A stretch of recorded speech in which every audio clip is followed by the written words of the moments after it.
Most people find out too late. They feel fine, they look fine, they tell everyone they feel fine. Then one morning they try to get up off the floor and they can't. Or they reach for something overhead and their shoulder locks. Or they stand up from a chair and have to grab the armrest just to make it upright. And in that moment they realize the decline didn't start this morning. It started years ago. Quietly. Without asking permission. My name is Dr. David Mercer.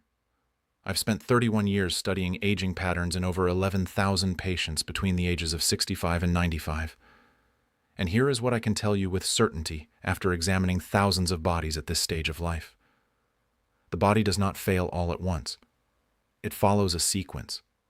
5 specific physical abilities go first, long before anything dramatic happens, long before a single alarming blood test or a single frightening fall.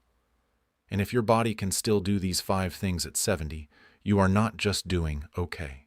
You are in the top 5% for healthy aging in your entire age group. Last spring, a man named Raymond came to see me. He was 72.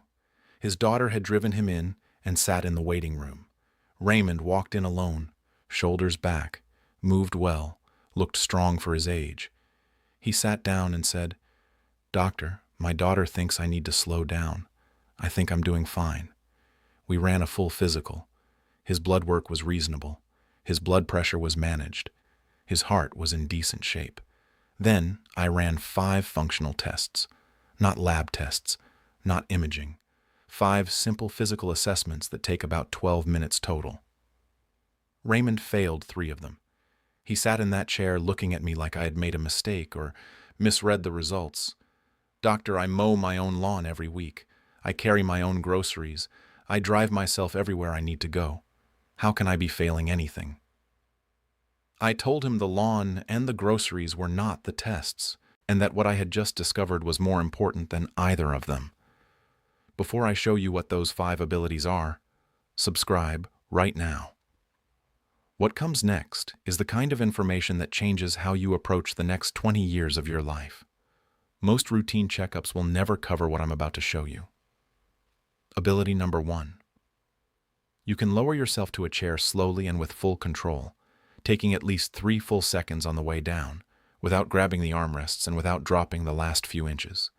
Here is what is actually happening inside your body during that movement. The eccentric contraction, which is when your muscle lengthens under load on the way down, is the hardest thing your quadriceps do. It requires significantly more neural coordination and muscular endurance than simply standing up. Most people never notice when this ability starts disappearing because they adapt around it invisibly. They let gravity do the work. They drop the last 6 inches. They grab the armrest at the last second. They sit down quickly so nobody notices. The adaptation is so natural and so gradual that most people genuinely cannot feel it happening. But the body always knows. Louise was 71. She came in for a routine checkup. Nothing dramatic, just her annual visit. I asked her to sit down in the exam chair without using her hands and to take at least 3 full seconds to lower herself. She started down, made it halfway, and then dropped. She looked embarrassed. "Doctor, I always sit down fast." I didn't realize that was a problem. It was not wrong. It was a signal her body had been sending for a long time that nobody had thought to read. I tested her quadriceps strength formally. She had lost 34% of eccentric leg strength compared to age-typical norms for a woman of 71. She had been compensating for that loss for probably 2 years. Her brain had quietly rewritten the movement pattern so she never had to feel the weakness. And that rewriting had hidden the problem completely until I made her slow down enough to expose it. A study from the University of Queensland followed 2,900 adults aged 68 to 84 for 9 years. Those who showed impaired controlled descent in chair-sit testing at the start had 4 times the rate of fall-related injury and 3 times the rate of functional dependence by the end of the study. 4 times. Not from weakness going upward, from weakness on the way down. The direction nobody tests. The direction that tells you everything. Here is your test right now. Find a standard chair. Cross your arms over your chest. Lower yourself to seated and count out loud. 1, 2, 3. Did you make it all the way down with control, or did gravity take over before you reached 2? If you dropped, your eccentric leg control is already below where it needs to be for your age. Be honest with yourself. Most people are genuinely surprised. Louise started what I call the slow descent drill. Every morning, 10 controlled chair sits, 3 full seconds down, pause at the bottom, stand back up without using her hands. Just 10 repetitions. 6 weeks later, she came back in for a follow-up and lowered herself into my exam chair so slowly and so smoothly that I actually stopped writing my notes and watched. She looked up and said, "Doctor, my knees don't ache in the morning anymore either." I hadn't told her that would happen. Strong, eccentric muscle control protects the knee joint from impact forces. The pain had been a downstream consequence of the weakness, not a separate problem at all. Ability number 2. You can raise yourself up onto your toes and hold that position for 10 full seconds without swaying or reaching for anything to steady yourself. Most people assume balance lives in their ears or their eyes. It does not live only there. A massive portion of your standing balance is generated from the ground up, starting in your calves and ankles.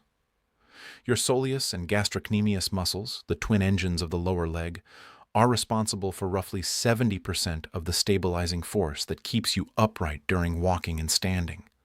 After age 70, these muscles deteriorate faster than almost any other muscle group in the body, for one simple reason. Most people stop demanding anything from them.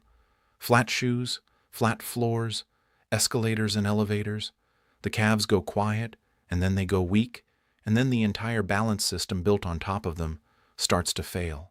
And nobody connects the wobbling to the calves because nobody thinks about the calves. They are the most overlooked muscles in the aging body. Harold was 73, former postal worker, spent decades on his feet covering routes in every kind of weather. He came to me 6 months after retiring and told me he had become unsteady. "Doctor, I walked 8 miles a day for 35 years, and now I feel wobbly just standing in my kitchen making coffee." I tested his calf raise. He could get onto his toes, but he swayed immediately and came back down in 4 seconds. His ankle stability had deteriorated sharply in the months since retirement. The daily walking had been maintaining systems he did not know he had. When the walking stopped, those systems started closing down faster than he could notice or feel. 35 years of daily loading had masked a vulnerability that surfaced the moment the loading ended. A study from Karolinska Institute tested calf and ankle stability in 3,200 adults over 70 across 8 years. Those who could not perform a stable 10-second calf raise had 5 times the rate of significant balance failures and ankle-related falls compared to those who maintained that ability. 5 times. And the majority of them had attributed their unsteadiness to their inner ear or their vision, or simply to age. It was the foundation, the muscles closest to the ground that nobody checked. Stand up right now. Hold the back of a chair lightly, just for safety. Rise up onto your toes as high as you can. Let go of the chair. Count to 10 out loud. Did you sway before you reached 5? Did you need to grab back for support? Did you come down before 10? That is the test. Now you know where your foundation actually is. Harold started a daily calf raise protocol. 2 sets of 15, standing on a slightly uneven surface like a folded towel placed on the floor, every morning before breakfast. 8 weeks later, he could hold a single leg calf raise for 12 seconds on each side without any sway at all. He told me at his next appointment, "Doctor, the wobbling in the kitchen is completely gone. I feel like I have solid ground under me again." He had not fixed his balance. He had rebuilt the foundation that his balance depends on. That is always where you start. Now here is where it gets critical. The first 2 abilities, the controlled descent and the calf stability, those are the structural foundation. They are your early warning indicators. Uncomfortable to discover but absolutely recoverable if you act now. Most people who test these 2 and find a problem feel embarrassed. Do not be embarrassed. Be grateful.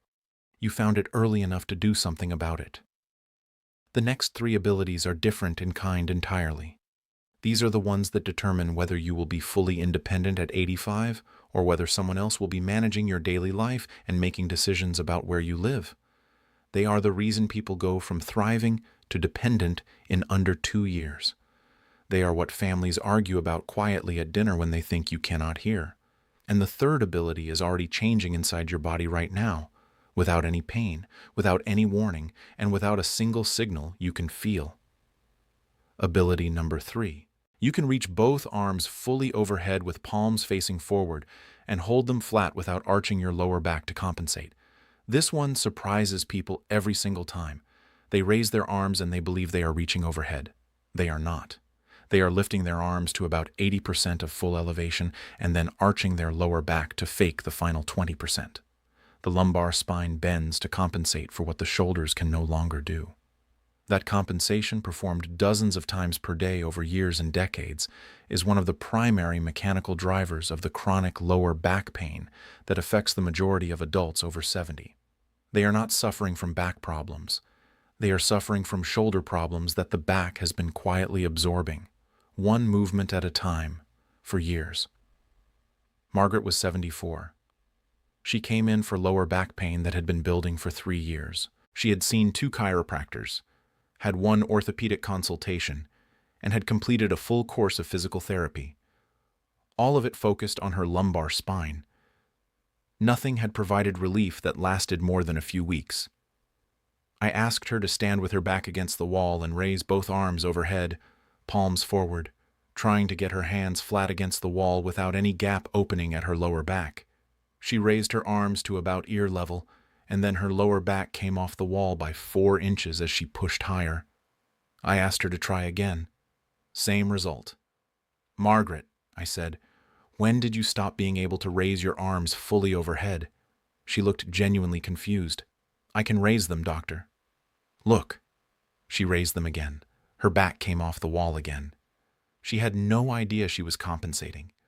The movement felt completely normal to her because her body had been doing it so long. A study from the University of Melbourne assessed overhead shoulder mobility in 2,700 adults aged 68 to 82 across 7 years. Those who had lost true overhead range at baseline had 3 times the rate of rotator cuff injury, substantially higher rates of chronic lower back pain, and significantly greater loss of functional reach over the study period. 3 times the injury rate. From a movement most people perform without a second thought dozens of times every day of their lives. Your test right now: stand with your back flat against a wall, heels about 6 inches out, head touching the wall. Raise both arms slowly overhead and try to get the backs of your hands flat against the wall surface. Keep your lower back pressed against the wall the entire time. No arching, no cheating. Can you get your hands flat? Or does your lower back lift away before your arms arrive? That gap is the measurement. That is exactly how much mobility you have already lost without knowing it. Margaret started a daily shoulder and thoracic mobility protocol: door frame stretches, thoracic extension over a rolled towel placed under her upper back, 10 minutes every morning before anything else. 4 months later, she stood against my wall and pressed both palms completely flat without a single millimeter of lumbar compensation. She said, "Doctor, my back pain is 80% better. I haven't changed anything except my shoulders. That is not coincidence. That is mechanics. Fix the shoulder, stop taxing the back."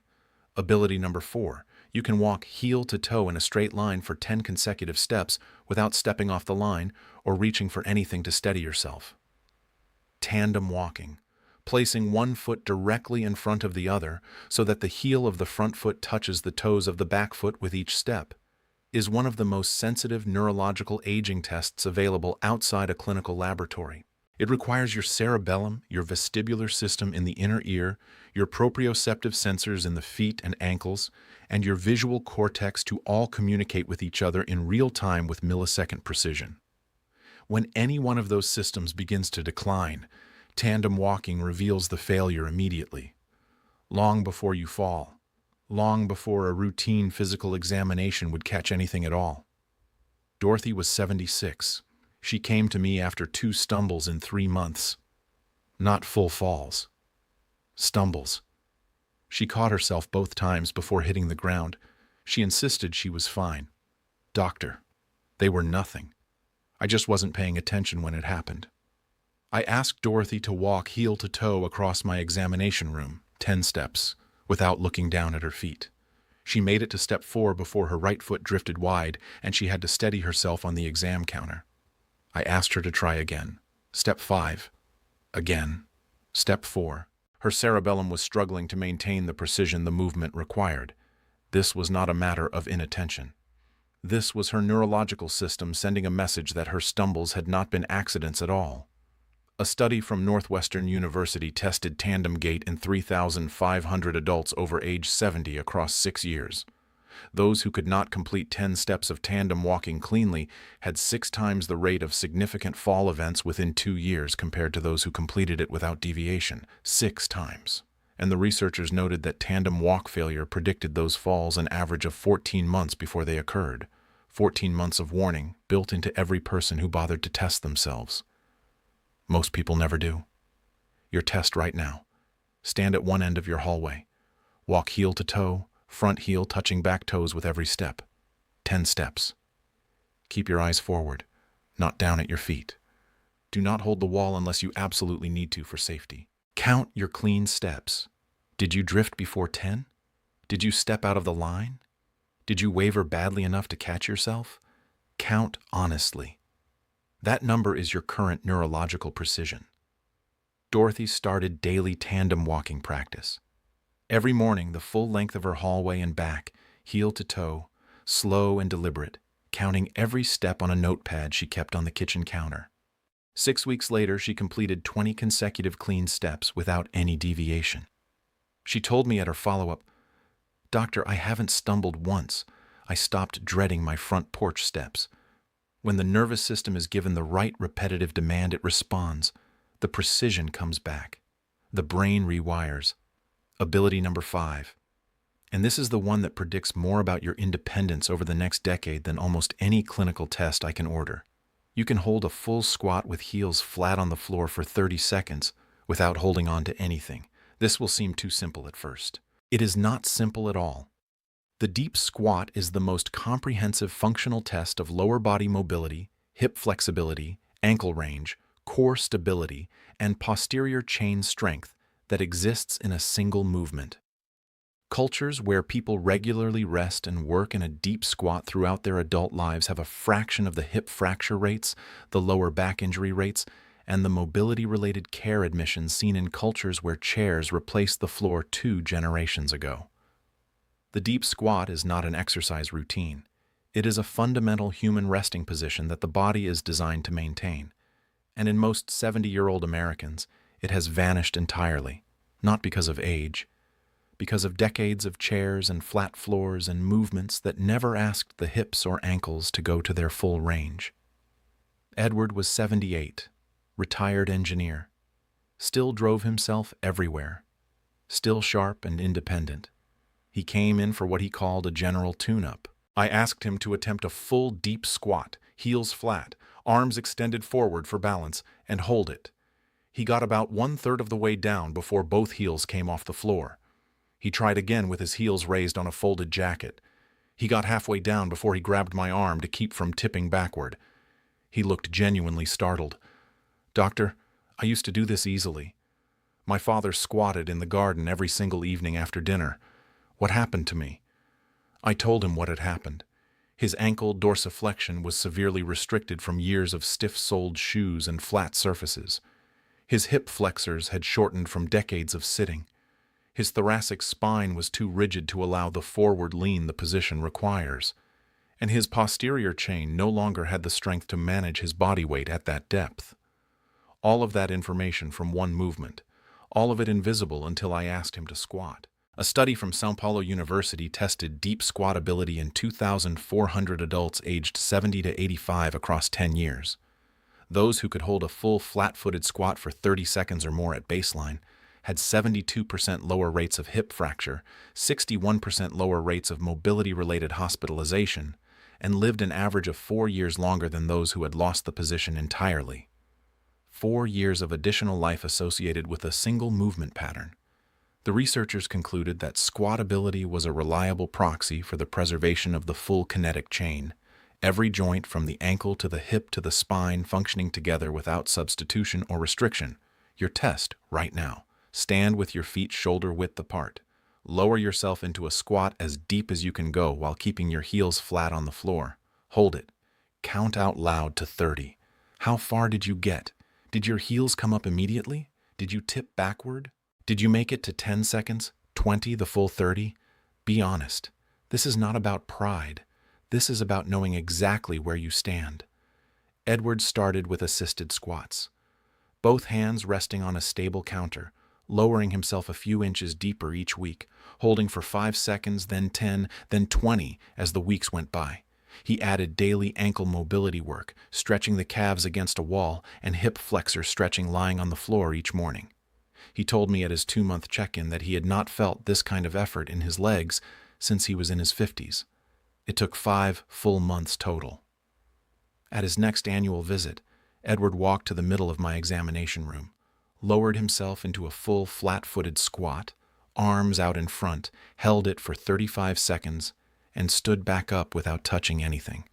He looked at me and said, "Doctor, I feel like I got 30 years back in this body."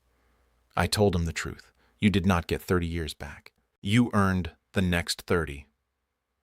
Raymond came back to see me 7 months after that first appointment. You remember Raymond, the man who mowed his own lawn and carried his own groceries and failed 3 of 5 tests and could not understand why. He had worked consistently on every ability I prescribed every single morning for 7 months without missing a week.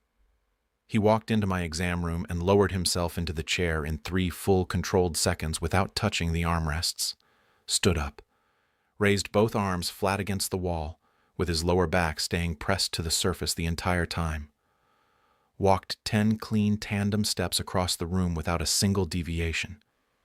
Then he looked at me and said, "Doctor, my daughter stopped worrying about me." He paused for a moment. Actually, she started asking me what I have been doing differently. That is what this is really about. Not the assessments, not the clinical thresholds. Being the person whose body still works the way a body is supposed to work.